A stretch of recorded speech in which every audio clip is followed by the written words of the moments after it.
It's Lisa Rothman, the founder of StopFamilyConflict.com.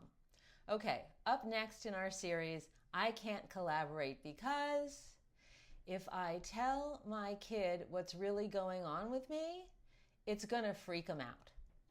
I became aware of this as an obstacle to collaboration with a mom that I was working with. And I have permission to share this story, although I'm not going to be mentioning any names and I'm not going to be mentioning where they live.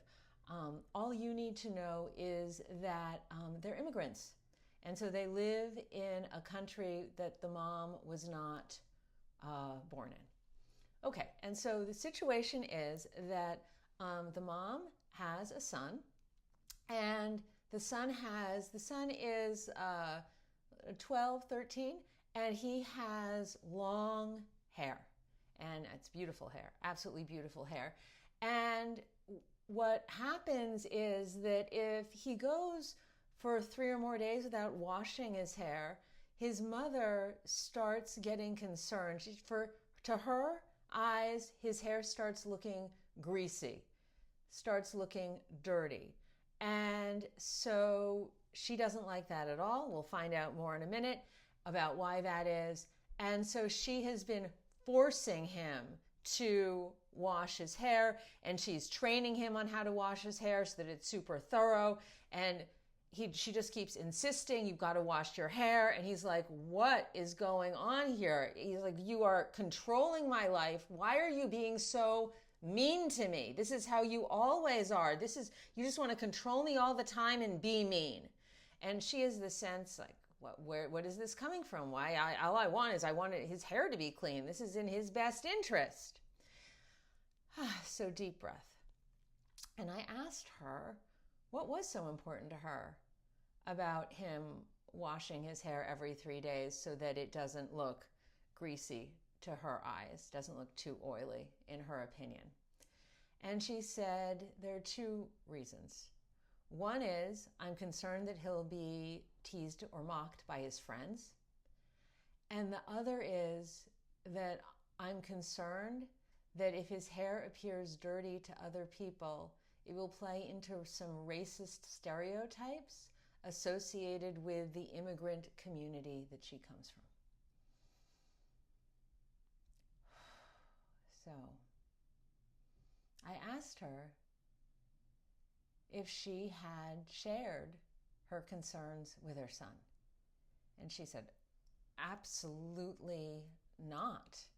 That would be far too upsetting for him. He will have so much anxiety if I tell him those things.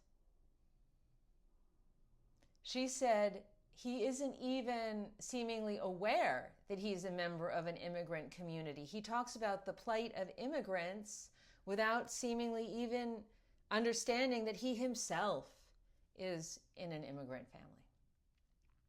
Okay. So I disclosed to her why it feels so important to me that we, as the parents, share what's going on with them in a transparent and authentic way, particularly about their fears. So I let her know why in terms of what I was going to suggest she do, what the intensity for me was, because of what I am scared of. So I was wanting to model what I talked. And I shared how, and some of you are probably already aware of this. My mother got breast cancer when I was 5, and she had her breast removed, and it was discovered that the cancer had spread to her lymph nodes. And I was informed of this, but I wasn't told what the implications of it were at the time. And my parents, so what was happening was my mother would get scans every year, and it showed my parents that the cancer was spreading through her bones. But they told hardly anybody about it, and certainly not me. But I could feel that there was something not right going on in the house, and we all want an explanation. I assumed it was me that it felt like everything was going to fall apart at any moment. And then when I found out 3 months before, when I was 16, I found out 3 months before my mother died that, she'd had cancer this whole time. It would be a terrible situation anyway, but it then called into question my relationship with my mom. It just called into question everything. And my parents were doing it because obviously they were very afraid that this thing was going to happen, and they had the best of intentions. They were, they were afraid it would put my anxiety through the roof. And on one hand, I get it. And I get it as I'm working with this mom, like there is racism and there's xenophobia and immigrants are being demonized now. That's very stressful. As I'm talking about it, my own anxiety is raising up. And it is also anxiety producing to think that your friends could tease you. But I think the alternative, which is that there's this free-floating anxiety happening that the parents are carrying, that's creating a pressure that is leaking out, and the child has absolutely no idea what's going on. In my case, it resulted in just a profound sense of insecurity, like could I trust my instincts? It was whoo. And in the case of her son, he doesn't understand, why is mom being so mean to me? Why does she just want to control me?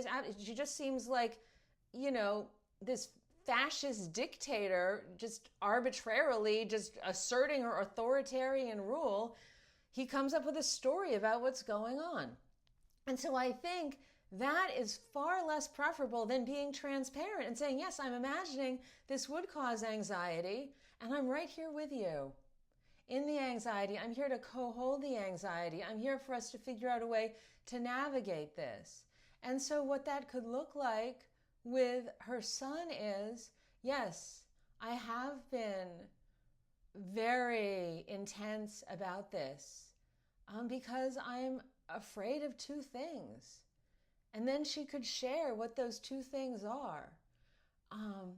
And so to prepare him, it is possible. It's possible your kids might, your friends might tease you. And what would that mean if they did? And is that a choice that you want? Is that an option you want to go down? Do you want to open up that possibility?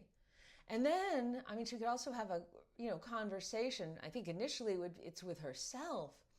Just as, she has a daughter. And does she tell her daughter to cover up more because of the unwanted attention? Wearing less clothing might invite from people out in the world, particularly men. Is she doing that? And she's like, no, I wouldn't do that. It's like, okay.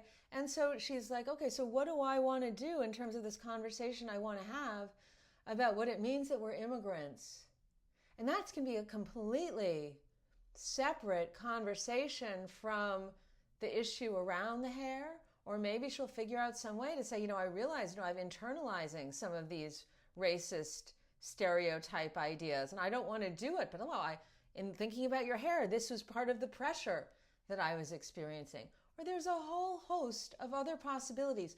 But the point is to disclose and be transparent about what your concerns are, so that you can then connect with your child, give them information. They can decide if they share those concerns. Maybe they have different concerns. Maybe that will then inspire them to share what their concerns are. Or maybe those aren't their concerns at all, and they're fine with that outcome. But the point is, they're not confused about why you're bringing the intensity, and this creates more openness and connection with everybody. And this is how you can find a path forward together in collaboration around, hey, how often does it make sense to you to wash your hair? And this is able then to transform this conflict into an opportunity for more trust and connection with everybody.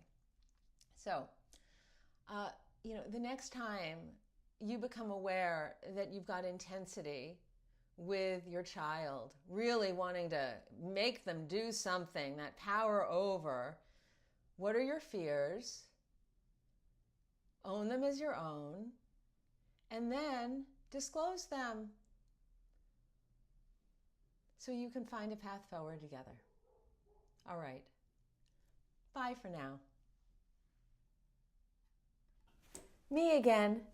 If you enjoyed this video and would like to find out more about how to apply what I just discussed in your own family, you might want to get a free Conflict Prevention Jumpstart Kit. The details are in the description of this video. It includes strategies for turning every conflict into an opportunity for more trust and connection without giving up on anything that's important to you.